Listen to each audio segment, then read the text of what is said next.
rock and roll. There we go. Do the switcher. Nobody wants to watch the cone. All right. That's right there, right in the middle.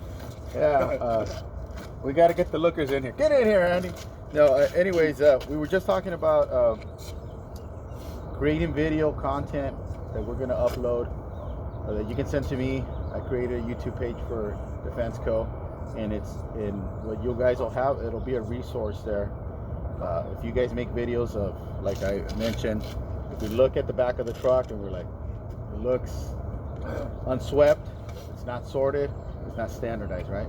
So we want to have all our trucks the same way. Those 3 S's that we're learning about, because we're learning to be thinkers, lean thinkers, and I learned something really cool that got me really excited. For me, you know, you guys talking about things you guys some of the things you guys like, and if you would wake up extra early, what would you do with an extra 3 hours a day if you were superhuman and you got, instead of getting 24 hours like the rest of us, you got 28, right? We didn't say it like that, but so for me, I've always wanted to be an inventor, and I realized something about this thinking that we're going to do is that we're all really going to be inventors, and what they call it in other lean cultures and companies is process engineering. And so we got to change our mindset, like probably the way we look at ourselves as laborers or fence installers, the trade that we're in. But if we look at ourselves as process engineers, what it really means is we're always constantly trying to figure out how to do it better to give our end user, which is our customer, the best overall fence experience. So that means that we're inventing a better way to do what we've been doing already for 3 years, for 3 years, for 3 years, and you've probably been a fence man longer than them. How long have you been a fence man? Like, I think 7 years now. So 7 years, right? So we've been learning little by little because we've been just in with ourselves. So that's what the video content will do, is if we can upload little videos, 1-minute videos, or send it to me, I'll edit them for you guys or whatever it is, so that when the next guy comes in here or the next gal comes in here and we can train them. Like they don't have to, we don't have to wait. Well, next time we're on a chain link fence job for LAUSD, this is how we tie. If you guys take the time in the day to be like, well, we talked about the other day, for example, the 3 diamonds and what the measurements of certain diamonds are. While we're driving to a site or whatever, they can look on there, the new person or even yourselves, to get a reminder. It's like, how did we do that last time? Boom. You look at the video real quick, 1-minute video, it's yourself. We'll poke fun at ourselves. We'll make it a little bit enjoyable or not. It could be dry, whatever it is. But that's something that it will create value for yourselves and for everybody else. And on that note, we're obviously going to grow more. And so we're going to create a process that I learned that I really, when I heard this, it was the most amazing thing that I ever heard for hiring. Guess who's going to hire all the new team members? You guys are. So you guys are going to be empowered because you guys got to work with these guys, and so do I. We all, or gals, we all got to work. The team we built, we got to pick them, right? And so the way we're going to do that is when we get there's a process for somebody to come and work with us, and part of the process is going to be they're going to come work with us one day. We're going to train them, like, you know how we talked about training at the shop? We're going to see how they do, right? And then before we even hire them, they're going to come work with us one day with all of you guys, or we're going to team together. And if that day, at the end of the day, we're going to get together, we're going to talk about, does this person fit in? Do they have the right attitude? Can they learn, right?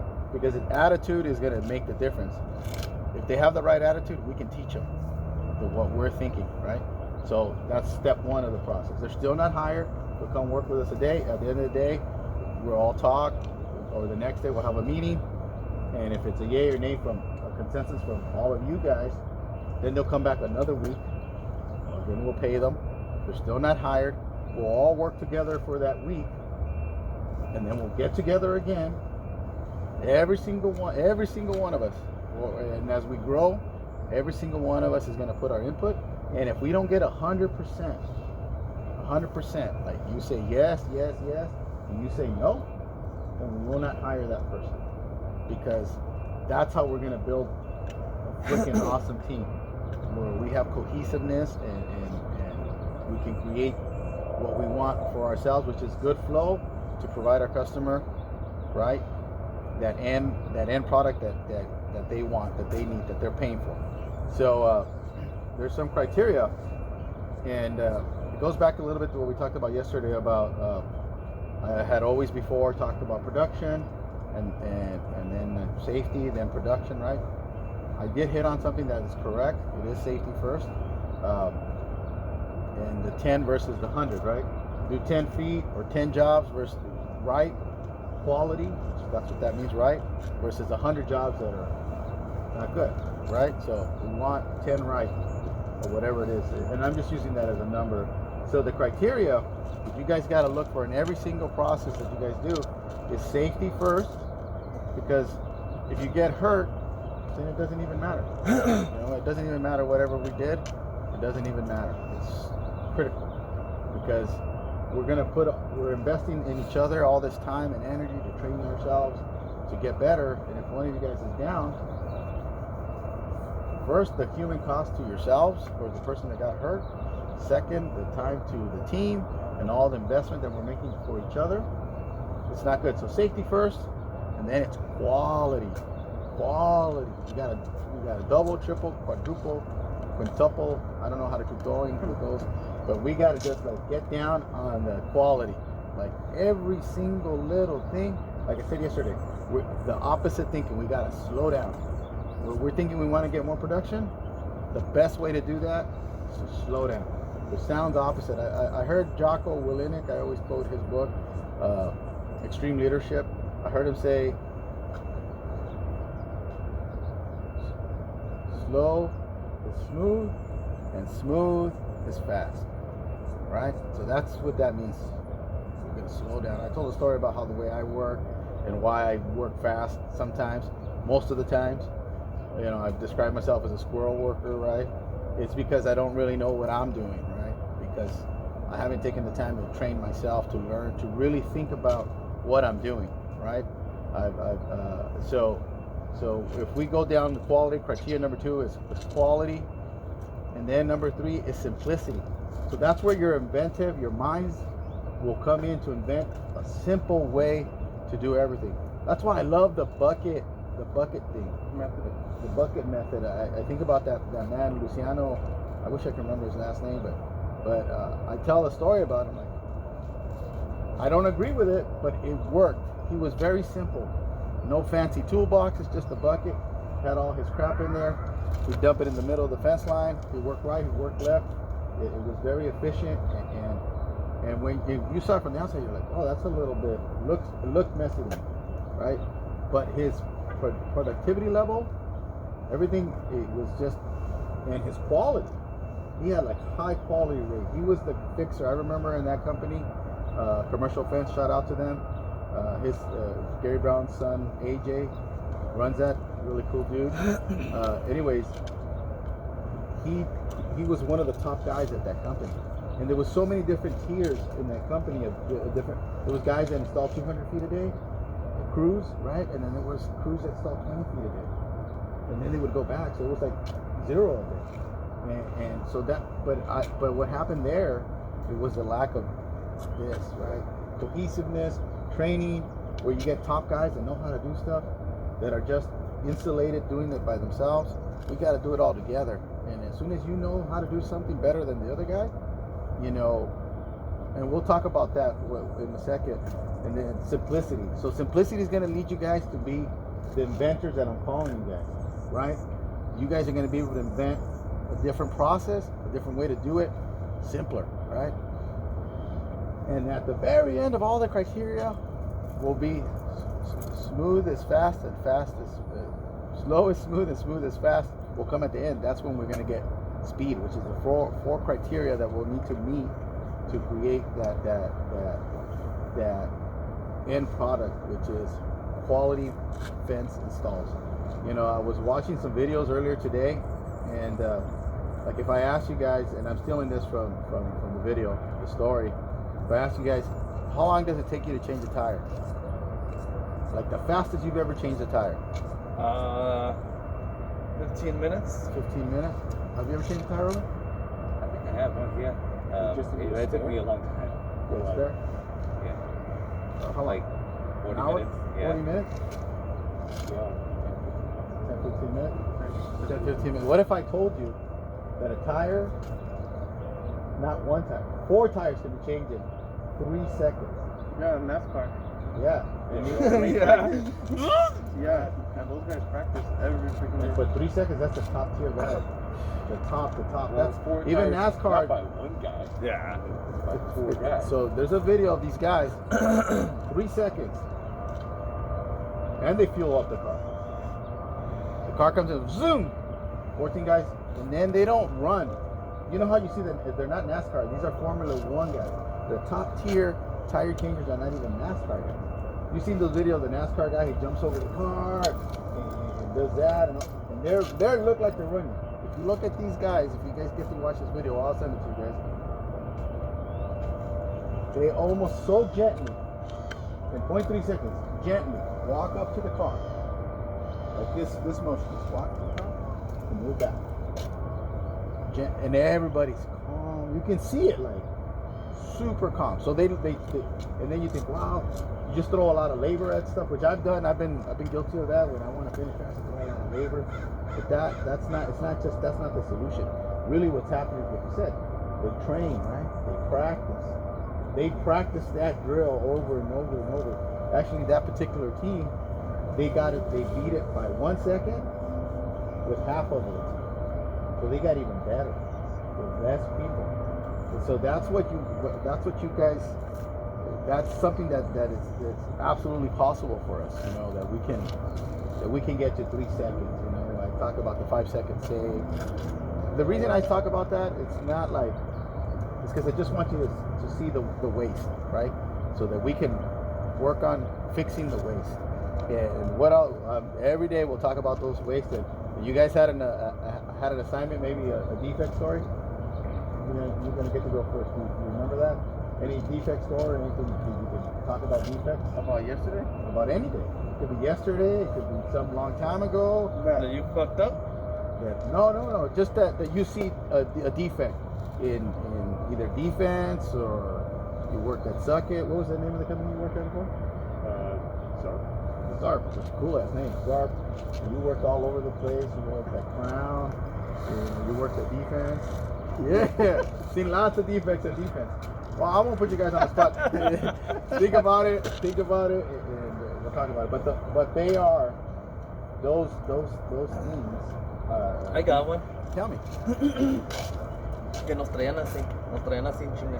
It was exaggerating como nos traían. We were actually fucking hauling ass, dude. We in putiza. Just push. Sweating, and still, hurry up, come on. You're not fucking, come on, hurry up. You're not fucking sweating. That's when accidents happen. Yeah, did you see any accidents happen? Oh, yeah.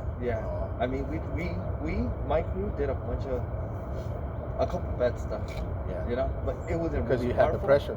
It was, yeah, and it wasn't really our fault. It was more of the pressure, and because the boss, the foreman, pule, you're fucking running up, pule. And he's still pushing. Yeah, and then a big fuck up happened, and it was mostly his fault. And when it came down to it, like, Yeah. you know, Yeah, and you know what? I've been very guilty of that. I mean, I did it the other day, and like I mentioned, I look at myself. I look at myself because I can't fix anybody but myself. And the reason, like I mentioned earlier, when we were talking, is when I move fast, it's because I'm not sure what I'm doing, right? And so we have to slow down so that defect doesn't happen where somebody can get hurt. That 4 criteria we got to meet is safety, and for obvious reasons, right? No, you see a dog get hit and you feel horrible. You by a car, you feel horrible about that, and let alone a human being that I think a lot of in our culture now we get desensitized because we see a lot of that stuff on the internet. But when you get to know each other, you know, we got to take care of each other because it's a good thing, you know, all the way around. It makes you feel good. That like you got my favorite thing you guys been saying is, you know, you guys like working with each other. That makes me feel good. I'm like, yeah, that's cool. That's gonna everything else is gonna be secondary. We'll be able to make a good living and all that, but we'll have a good life together by treating each other with courtesy, which is not pushing each other, yeah, and not treating each other bad, and then creating that defect. I mean, there's a little way of pushing each other, you know, but not the bad way. Yeah. The gritos, come on. And if you see someone that's already fucking Hustling, you don't have to. There's no need to it. Right. You know? But there's some that, yeah, I guess it's part of their fucking nature to be. Yeah, and it's not their fault, you know. Like my terminology for that is that's the old school way of working, and and I'm, like I said, I'm right at the edge of the old school. I still think I'm young, but I mean I'm close to 50 years of age, so it's not young, but I think I'm young. So I still kind of I caught that edge of old school, and when I began my career, I was like that. Now I think back to all those guys that I worked with, and I was like that. Man, I wish I would have been better. But it's never too late to improve. So thank you for that, Ricardo. You know, you got to keep that in perspective. I'm sure at Zarb you had guys that were pushing like that, right? Yeah, it's You those we call kick-ass foremen. You know, like just push. And Roman's experienced it here at defense with his foreman, right? I can't see you, but he's experienced like, come on, let's go. You know, we used to work, Roman and I, you know, 12 hours, 14 hours, 7 days straight, and right before all of you guys came on board a year ago, me and Roman kind of stopped and said, this isn't working. This is not the way. This is not the way of whatever it is of the Mandalorian, right? Yeah. It's not the way of the Mandalorian. So we got to change it, and that's why you guys are all here, and that's why we're happy you're here. I'm super happy you're here. I'll mention it again, man. The way you guys took initiative with that Bobcat tire. I drove by this morning. I got here early. I got here at 6:30, and I drove by the job. The way you guys are fixing our defects. I mean, I'm sure you guys are seeing that. You know, so the other one is overproduction, transportation, inventory, which when we get back to the shop, we're going to fix all that. We're going to hire your brother-in-law again. He's going to bring us a trash bin. And man, are we going to fill the hell out of that trash bin. We're going to toss everything. I mean, I'm even considering, and I'll take your guys' opinion on it, getting rid of a lot of the things that we have. Like even not throwing them away, but maybe taking them to A&G Sales, who we buy from, or to another vendor, and just say, here you go. Here's all these fittings. Hold them for us. Keep them, sell them, whatever it is, you know. Do some goodwill for our vendors that have helped us over the years. It can't hurt. So, you know, inventory is an issue. Motion, you know, we just got to look at it. Think about it. Motion. How can we save? I saw this video today about this one company. There was 38, super big company. They got about 200 employees, and they have a building, 2 buildings, and they're in a park, industrial park. And in that video, they call it the big house, the main place where the mail gets delivered. So in the video they show one of the 38 people that works in one building walks over to the big house. It takes him 4 minutes 38 seconds to walk over there. He comes back and says, did you get any mail? The guy's name was Greg. No. Okay, so they sat there and they did the math for the 38 people times. They all go check the mail every single day. 4.38 seconds times 7 times 5 times 52. It ended up being 638 hours a year. That's just wasted. Right? So what they did to fix it is they created this mail sort system in their building, and then they just asked the mail person, the mail carrier, to bring it instead of just dropping off right there, to come all the way to the building and sort it for them like that. We got something else to do, but they saved a lot of time. So that's motion that you could save and what it could add up. And we have to think value. Is everything we're doing is the thing that we're doing, the way you guys have to keep in your mind is the thing that you're doing adding value to the end experience of our customer, which is your fence installation company. We're pretty lucky, man. We get to protect the protectors. We're the first line of defense here for the Joint Forces Training Base, for the Army, for the Navy, for the Navy SEALs that are here too. You know, we're building a fence around them so somebody can't just walk through the door and fuck with them. So it's a privilege that we get to do this. So we got to think about them. We got to do the best job that we can, and we got to avoid extra processing, right? You know, overdoing it.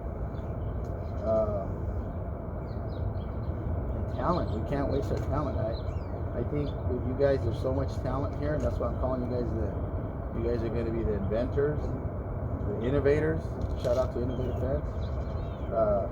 You know, we get that opportunity, and I hope you guys really see that. But we've got to learn the 8 ways. I'm going to drill it into our heads, so I know it by the back of my hand. I don't know it yet because it's only our 4th morning meeting. But we're going to keep going. I was telling Roman that there is definitely a change. I'm really happy and excited. I get up. I've never been so excited about something in our company, which kind of trips me out. I mean, I've been happy when we've gotten new equipment, when we've done things, but all that passes because they're just things, you know. And this is something I think the lean thinking method is life changing. I was sharing this with Roman this morning. I mean, I really think it's life changing because it gives all of us an opportunity to be better and make the world a better place. I saw something today, 2 videos today, because I'm telling you, I'm on a crazy kick for this, about the lean burrito. The guy went to go buy a burrito, and you know, he's ordering the burrito, and they asked him, "You want sour cream and salsa?" He goes, "Yeah, that sounds good. I'll take some." So they give him his burrito, they put it in the bag. In the bag, they wrap it with aluminum foil, they put another paper around it. They didn't put the salsa and the sour cream inside. They added a fork, a plastic knife, a little plate in case he wants to eat it. Right? He pulls it out, he eats his burrito, he shows the little container where they have my pollo loco. You know, I don't know why I said that, but they have those there, right? Yeah, because I had the pollo loco the other day. so pollo loco, and so he looks at it and he goes, "Look at all this waste." And then, because he went back to his office and he thought about it, he did the math. It cost 38 cents. And then he did the math times the burritos.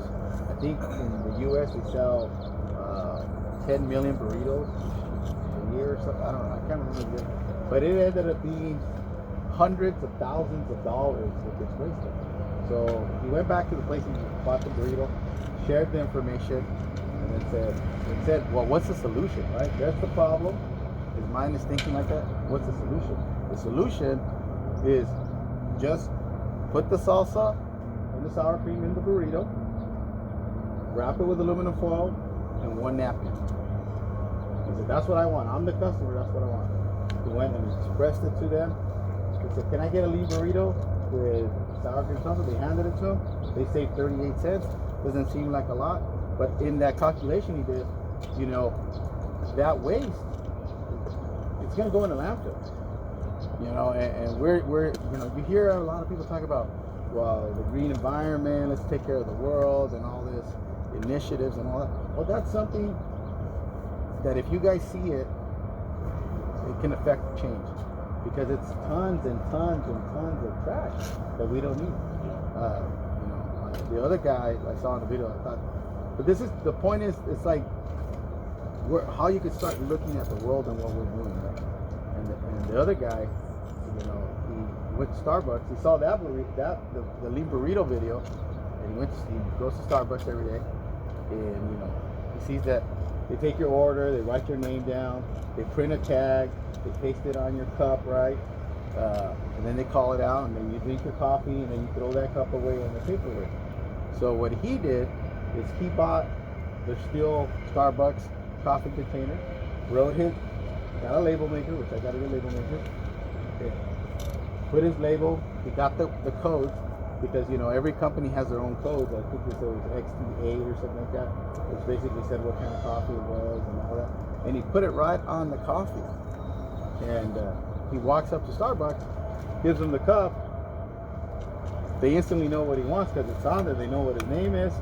They pour him the coffee, and he's doing the video, and he's like, "I'm a rock star at all the Starbucks." And then everybody at Starbucks yelled his name, like, "Yeah, look it," But it's that visionary thing that if you begin to start to look for that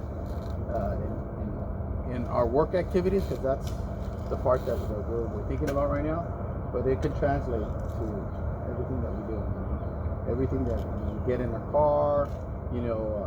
The whole point of like getting you guys the uniforms that we're going to get you is not to represent our company in any way, shape, or form. It's really my thought process for it is to make your life simpler. When you get up in the morning, you don't have to go look for what pants you're gonna wear, what shirt you're gonna wear, what boots you're gonna wear. You can line them up. We're gonna set you. You guys gonna set yourself up there, but you can set up your spending there. Monday, Tuesday, Wednesday, Thursday, Friday, Saturday, Sunday. Wash. You get what I'm saying? And so that can liberate you, the way I see it, from over processing. From a cluttered closet or dresser. And it's not my business, but it is my business to help you guys. So that's why, if you guys can understand the reason why. It's not like, I want to make sure that. That's why the Army and all the armed forces, they wear uniforms. They don't want the soldiers to have to worry about. That's another. They also wear camouflage, they don't want to get seen by the enemy and all that shit, right? But it's simplistic. Their jacket is like a shirt jacket. They wear a t-shirt underneath. Nothing extra fancy. Only when they wear their blues, I think that's what they call it. And their boots. They even have a method. I asked Jesse Scooter, I'm like, do you have that issue with tying your shoelaces? He goes, oh no. I'm like, what do you do with these 18-year-old kids that you bring in here? Oh, there's a method. And he showed me, pulled up his boot, and the way they wrap it around twice, and they teach that to the guys. And so the training alleviates the mindset for a soldier. And I just bring it up as an example. And so every process that we do that can alleviate our minds and free our minds from thinking about something mundane, which is tying our shoelaces, which we do. We got taught in kindergarten. We all do it probably different